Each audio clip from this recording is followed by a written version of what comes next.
there a VD achievement or something? Gonorrhea? No, in fact, Witchers, they're immune to disease, so he could throw his dick anywhere he wants. So, Miguel, would you recommend this to people who maybe just like action-adventure games and maybe haven't liked RPGs in the past? Do you think that it has enough of those gameplay elements to keep them satisfied? I think it does. I think a lot of people are probably going to be put off by how unforgiving it is, especially at first. But I think it's a worthwhile game to invest in. And yeah, I think people who aren't necessarily into shit like Dragon Age or Fallout, I think they could get into this. And you saw it, it's really easy to get impressed. It's really easy to be impressed by it because it looks so good. Definitely. And I think that's a lot of people are motivated to play games just because of that, right? Yep. Go buy it, folks.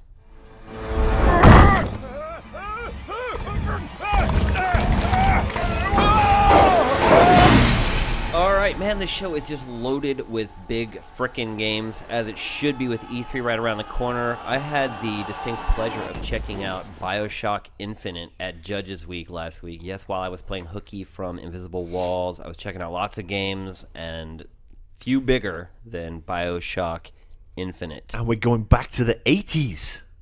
It's set in 1983, isn't it? Well, that was the word on Way to the spoil Twitter it. sphere. No, No, seriously, I'm kidding. it's been on the Twitter sphere and it's been on YouTube for the last. That did sound like the 72 coolest part hours. from what you told us. Yeah. Did they specifically say it was 1983? no. That's just what it looked. That was about what I would say it looked like. But there was Kramer versus Kramer posters Okay. on the wall. Return of Tootsie the Jedi. posters. Molly Ringwald was still popular. So to set it up, this girl has these crazy powers. She's been locked inside this tower for 15 years. This actually reminds me a little bit of like Rapunzel. You go there to rescue her. You're an ex-Pinkerton agent. The Pinkertons were basically the legal mob back in the day. Or in this guy's case, he was ex-Pinkerton. He had left because apparently he did something too bad for even the Pinkertons. So someone comes to you. They're like, look, there's this girl in this floating city. Now, this city used to be a place people could go to, but recently it's been taken over and militarized. So they come to you. They're like, look, there's this girl we need you to get from the floating city. He's like, and you say, well, nobody knows where it is. It's disappeared. The guy says, I know where it is. If you take the job, I'll tell you how to get there. So you go there.